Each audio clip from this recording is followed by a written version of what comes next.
ಪ್ರೇಮ ಪರೀಕ್ಷೆ ಪಾರ್ಟ್ 2ಗೆ ನಿಮ್ಮೆಲ್ಲರಿಗೂ ಸ್ವಾಗತ. ಪಾರ್ಟ್ 1 ಭಯದಲ್ಲಿದೆ, ಹೋಗಿ ನೋಡಿ. ವಿಧಿ, ಬಾ ಮನೆಗೆ ಹೋಗೋಣ. ನಾನು ಎಲ್ಲಿಗೂ ಬರಲ್ಲ ಅಮ್ಮ, ಇಲ್ಲೇ ಇದ್ದಾಳಲ್ಲ ಸುಜಿ, ನಾನು ಇಲ್ಲೇ ಇರ್ತೀನಿ, ನೀನು ಹೋಗು, ರಾತ್ರಿ ಆಯಿತು. ವಿಧಿ, ನಿನ್ನ ಬಿಟ್ಟು ನಾನೆಲ್ಲಿಗೆ ಹೋಗಲಿ, ನಿನ್ನ ನೋವು ನನಗೆ ಅರ್ಥ ಆಗುತ್ತೆ, ಪ್ಲೀಸ್ ಕಣೆ, ವಾಸ್ತವ ಒಪ್ಪಿಕೋ.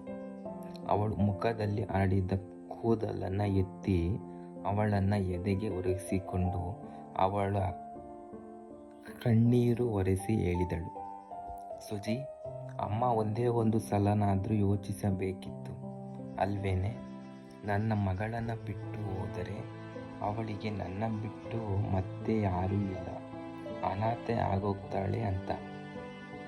ಹುಟ್ಟಿದಾಗಿನಿಂದ ಸೆರಗಲ್ಲಿ ಗಂಟು ಹಾಕ್ಕೊಂಡು ತಿರುಗಾಡ್ತಿದ್ದವಳು ಹೀಗೆ ಏಕಾಏಕಿ ನನ್ನ ಬಿಟ್ಟು ಹೋದರೆ ನಾನೇನೇ ಮಾಡಲಿ? ನನಗೆ ದಿಕ್ಕೇ ತೋಚುತ್ತಿಲ್ಲ ಕಣೆ. ಸಾವು ಬಂದಾಗ ಅದೆಲ್ಲ ಯಾವುದು ನೆನಪಾಗಲ್ಲ ಕಣೆ. ಎಷ್ಟೇ ಜವಾಬ್ದಾರಿ ಇದ್ದರೂ ಅದೆಲ್ಲ ಸೈಡ್ಗೆ ಸರಿಸಿ ಹೋಗ್ತಿರ್ಬೇಕು ಅಷ್ಟೆ. ಅಮ್ಮನ ಬದಲು ನಾನೇ ಹೋಗಿದ್ದಿದ್ರೆ ಚೆನ್ನಾಗಿರ್ತಿತ್ತು. ಬಿಡುತ್ತೋ ಅನ್ನೋ ವಿಧಿ, ಯಾಕೆ ಹೀಗೆ ಮಾತಾಡ್ತಿದ್ಯಾ? ನಿನಗಾಗಿ ನಾವೆಲ್ಲ ಇದ್ದೀವಿ ಕಣೆ. ನೋಡು, ಎಲ್ಲ ನಮಗಾಗಿ ವೇಟ್ ಮಾಡ್ತಾ ಇದ್ದಾರೆ. ಬಾ ಮನೆಗೆ ಹೋಗೋಣ. ಈ ಅನಿಷ್ಟದವಳ ಮೇಲೆ ನಿನಗೆ ಯಾಕಿಷ್ಟು ಮಮಕಾರ? ಬಿಕ್ಕಿ ಬಿಕ್ಕಿ ಅಳ್ತಿದ್ದಳು. ಯಾರೇ ಅನಿಷ್ಟ?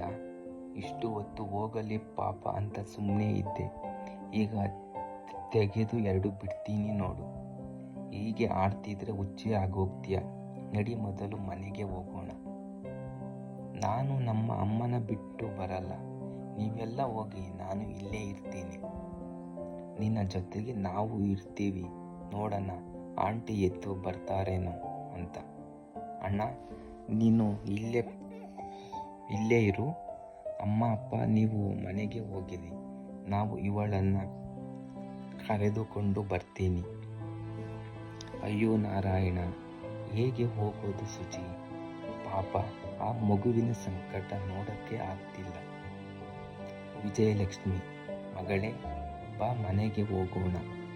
ವಿಧಿ ಕೈ ಹಿಡಿದು ಎಳೆದರು. ಆಂಟಿ, ಅಮ್ಮ ಉರಿತಿರುವ ಚಿತೆಯ ಕಡೆ ಬೆರಳು ಮಾಡಿ ತೋರಿಸಿದಳು. ಅಣ್ಣ, ನೀನು ಇವಳನ್ನು ಎತ್ತಿಕೋ, ಇವಳು ಬಾಯಿ ಮಾತಿಗೆ ಜಗ್ಗಲ್ಲ. ವಿಜಿಗೆ ಅವಳ ಕಣ್ಣೀರು ನೋಡಿ ಕರುಳೆಲ್ಲ ಹಿಂಡಿದಂಗೆ ಆಗ್ತಿತ್ತು.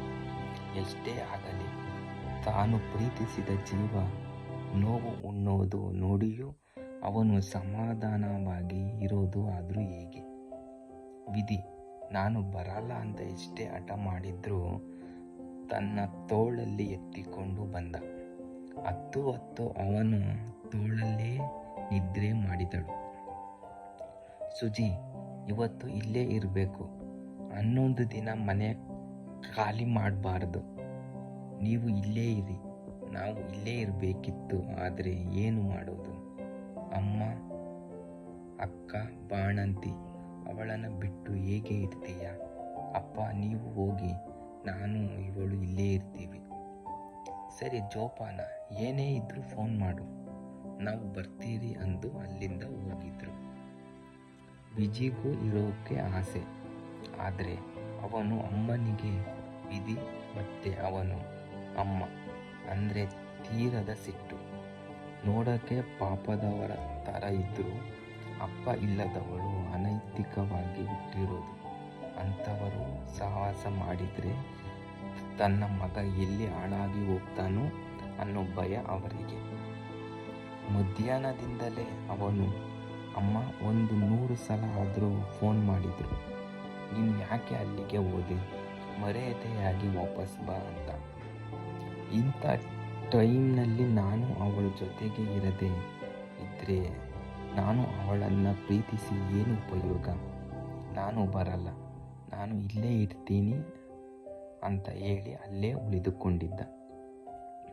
ಆದರೆ ಈಗ ಅವರ ಅಮ್ಮ ಫೋನ್ ಮಾಡಿ ನೀನು ಬರಲಿಲ್ಲ ಅಂದರೆ ನೇಣು ಹಾಕ್ಕೊಳ್ತೀನಿ ಅಂತ ಎದುರಿಸಿದ್ದಕ್ಕೆ ವಿಧಿ ಇಲ್ಲದೆ ತನ್ನ ಪರಿಸ್ಥಿತಿನ ಸುಜಿ ಜೊತೆಗೆ ತಿಳಿಸಿದ. ಅಣ್ಣ ಹೋಗು, ಇಲ್ಲ ಅಂದರೆ ದೊಡ್ಡಮ್ಮ ಬಿಡಲ್ಲ, ಆದರೆ ಪ್ಲೀಸ್ ಯೋಚಿಸು ಅಣ್ಣ. ವಿಧಿನ ಒಬ್ಬಳೇ ಬಿಟ್ಟರೆ ಹುಚ್ಚಿ ಆಗಿಬಿಡ್ತಾಳೆ. ನನಗೆ ತುಂಬ ಭಯ ಆಗ್ತಿದೆ. ಆದಷ್ಟು ಬೇಗ ನಿನ್ನ ಪ್ರೀತಿ ತಿಳಿಸಿ ಮದುವೆ ಆಗಿಬಿಡು. ದೊಡ್ಡಮ್ಮ ಒಪ್ಪಿಲ್ಲ ಅಂದರೂ ಚಿಂತೆ ಇಲ್ಲ, ಬೆಂಗಳೂರಿಗೆ ಕರೆದುಕೊಂಡು ಹೋಗೋ. ಆಮೇಲೆ ಅವಳು ಒಳ್ಳೆ ಗುಣ ನೋಡಿ ದೊಡ್ಡಮ್ಮ ಒಪ್ಪಿಕೊಳ್ತಾಳೆ. ಓದೋದು ಇನ್ನು 1 ವರ್ಷ ಇದೆಯಲ್ಲ ಸುಜಿ, ಕೆಲಸ ಇಲ್ಲದೆ ಕರೆದುಕೊಂಡು ಹೋಗಿ ಏನೇ ಮಾಡಲಿ? ಅವಳಿಗೂ ಅರ್ಥ ಆಗಿತ್ತು. ಇನ್ನೊಂದು ವರ್ಷ MCom ಮುಗಿಸಿ ಲೆಕ್ಚರರ್ ಕೆಲಸಕ್ಕೆ ಸೇರಿಕೊಂಡು ಪ್ರತಿಮಾ ಆಂಟಿಗೆ ತಾನು ಪ್ರೀತಿಸ್ತಿರೋದು ತಿಳಿಸಿ ತನ್ನ ಅಮ್ಮ ಒಪ್ಪದೇ ಇದ್ರೂ ಚಿಂತೆ ಇಲ್ಲ, ವಿಧಿನ ಮದುವೆ ಆಗಬೇಕು ಅಂತ ಇದ್ದ. ಆದರೆ ಈಗ ಯಾರು ಊಹೆ ಕೂಡ ಮಾಡದ ಹಾಗೆ ಇರೋ ಥರ ಇಷ್ಟೆಲ್ಲ ನಡೆದೇ ಹೋಯ್ತು. ಅಣ್ಣ, ನೀನು ಮನೆಗೆ ಹೋಗು. ಆಮೇಲೆ ದೊಡ್ಡಮ್ಮ ಇಲ್ಲಿಗೆ ಬಂದು ಜಗಳ ತೆಗೆಯೋದಕ್ಕೂ ಎಸೆದವರು. ಈಗಲೇ 10 ಜೀವ ಬಿಡೋಳ್ ಥರ ಆಗಿದ್ದಾಳೆ. ಆಮೇಲೆ ದೊಡ್ಡಮ್ಮನ ಮಾತಿನ ದಾಳಿಗೆ ಸಿಲುಕಿ ತರಗೆಲೆ ಆಗೋದು ಬೇಡ. ಆದರೆ ಪ್ಲೀಸ್ ಒಂದು ಒಳ್ಳೆ ನಿರ್ಧಾರಕ್ಕೆ ಬಾ. ವಿಜಯ್ ಯೋಚಿಸ್ತೀನಿ ಅಂದವನು. ಸುಜಿ, ಅವಳಿಗೆ ಊಟ ಮಾಡಿಸು, ಅವಳು ಜೊತೆಗೆ ಇರು, ಒಬ್ಬಳನ್ನೇ ಬಿಡಬೇಡ ಅಂದವನು. ಮಲಗಿರೋ ವಿಧಿನ ನೋಡಿ ಕಣ್ಣು ಒರೆಸಿಕೊಂಡು ಅಲ್ಲಿಂದ ಹೋಗಿದ್ದ.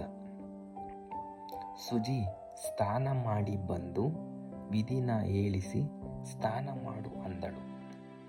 ಅವಳು ನಿರಾಕರಣೆ ಲೆಕ್ಕಕ್ಕೆ ತೆಗೆದುಕೊಳ್ಳದೆ ಬಲವಂತವಾಗಿ ಅವಳೇ ಸ್ನಾನ ಮಾಡಿಸಿದಳು. ಎಷ್ಟೇ ಬಲವಂತ ಮಾಡಿದರೂ ಒಂದು ತುತ್ತು ತಿನ್ನಲೇ ಇಲ್ಲ. ವಿಧಿ, ನೀನು ಊಟ ಮಾಡು ಅಂದವಳು ತನ್ನ ಅಮ್ಮ ಮಲ್ಕೊಂಡಿದ್ದ ಜಾಗಕ್ಕೆ ಹೋಗಿ ಮಲ್ಕೊಂಡು ಬಿಟ್ಟಿದ್ದಳು. ಮಧ್ಯರಾತ್ರಿ ಆಗಿತ್ತು. ಮಲಗಿದ್ದವಳು ಅಮ್ಮ ಅಂತ ಕಿರಿಚಿ ಎದ್ದು ಕುಳಿತಳು. ಪಕ್ಕದಲ್ಲೇ ಮಲಗಿದ್ದ ಸುಜಿ, ವಿಧಿ ಏನಾಯ್ತೆ ಅಂತ ಕೇಳಿದಳು. ಅಮ್ಮ ಬೇಕು ಸುಜಿ, ನಾನು ಅಮ್ಮನ ನೋಡಬೇಕು. ವಿಧಿ, ಬಾ ಅಂತ ಅಮ್ಮ ಕರೀತಿದ್ದಳು ಕಣೆ. ನಾನು ಅಮ್ಮನ ಹತ್ತಿರ ಹೋಗ್ತೀನಿ ಅಂತ ಇದ್ದವಳು ಬಾಗಿಲು ತೆಗೆದು ಆಚೆ ಹೋಗ್ತಿದ್ದಳು. ವಿಧಿ, ಆಂಟಿ ಇಲ್ಲ, ಅವರೆಲ್ಲಿ ನಿನ್ನ ಕರೀತಾರೆ, ನಿನ್ನ ಭ್ರಮೆ ಕಣೆ. ನಿಜ, ಅಮ್ಮ ಕರೀತಿದ್ದಾರೆ ಸುಜಿ, ನಾನು ಅಮ್ಮನ ಹತ್ತಿರ ಹೋಗ್ತೀನಿ ಅಂತ ಸುಜಿ ಎಷ್ಟು ತಡೆದವರು ಕೇಳದೆ, ಅಮ್ಮ ನಾನು ನಿನ್ನ ಹತ್ತಿರ ಬರ್ತಿದ್ದೀನಿ ಅಮ್ಮ, ನಿನಗೂ ನನ್ನ ಬಿಟ್ಟು ಇರೋಕೆ ಆಗಲ್ಲ ಅಲ್ವೇನಮ್ಮ, ಬಂದೆ ಅಮ್ಮ ಅಂತ ಓಡಿ ಹೋಗಿದ್ದಳು. ಸುಜಿ, ಓಡಬೇಡ ವಿಧಿ, ಎಲ್ಲಿಗೆ ಹೋಗ್ತಿದ್ಯಾ ಅಂತ ಅವಳು ಹಿಂದೆನೇ ಓಡೋಗಿ ಬಂದಳು. ಆದರೆ ಅಷ್ಟರಲ್ಲಿ ಓಡಿ ಸುಮಾರು ದೂರ ಬಂದೇ ಬಿಟ್ಟಿದ್ದಳು. ತನ್ನ ಅಮ್ಮನ ಸುಟ್ಟಿರೋ ಜಾಗಕ್ಕೆ ಬರ್ತಿದ್ದಳು. ಅಮಾವಾಸ್ಯ ಕತ್ತಲು ಆಗಿದ್ರಿಂದ ಕಲ್ಲಿನ ಬಾವಿ ನೋಡದೆ ಎಡವಿ ಬಿದ್ದೇ ಬಿಟ್ಟಿದ್ದಳು. ಸುಜಿ ಮನೆಯಿಂದ ಬರ್ತಾನೆ ವಿಜಯ್ಗೆ ಫೋನ್ ಮಾಡಿದ್ರಿಂದ ಅವನು ಗಾಡಿ ಹತ್ತಿ ಸುಜಿಗಿಂತ ಮುಂಚೆನೆ ಬರ್ತಿದ್ದವನಿಗೆ ಬಾವಿಗೆ ಏನೋ ಬಿದ್ದಿದ್ದು ಕೇಳಿಸಿದೆ. ಏನೋ ಅನಾಹುತ ಆಗೋಗಿದೆ ಅಂತ ಅವನು ಫ್ರೆಂಡ್ ಒಬ್ಬನಿಗೆ ಫೋನ್ ಮಾಡಿ ಅರ್ಜೆಂಟಾಗಿ ಬಾ ಅಂತ ತಿಳಿಸಿದ. ವಿಧಿ ಕಿರಿಚೋದು ಕೇಳಿಸದೆ ಇಂದು ಮುಂದೆ ಯೋಚಿಸದೆ ಬಾವಿಗೆ ಹಾರಿದ್ದ. ಅಷ್ಟರಲ್ಲಿ ಸುಜಿ, ವಿಜಯ್ ಫ್ರೆಂಡ್ಸ್ ಎಲ್ಲ ಚಾರ್ಜಿಂಗ್ ಲೈಟ್ ಹಿಡಿದು ಬಂದಿದ್ರು. ಅವನು ಜೊತೆಗೆ ಇನ್ನೂ ಇಬ್ಬರು ನೀರಿಗೆ ಹಾರಿ ಹೇಗೋ ಕಷ್ಟಪಟ್ಟು ಅವಳನ್ನು ಮೇಲೆ ಎತ್ತಿದ್ರು. ಅಣ್ಣ,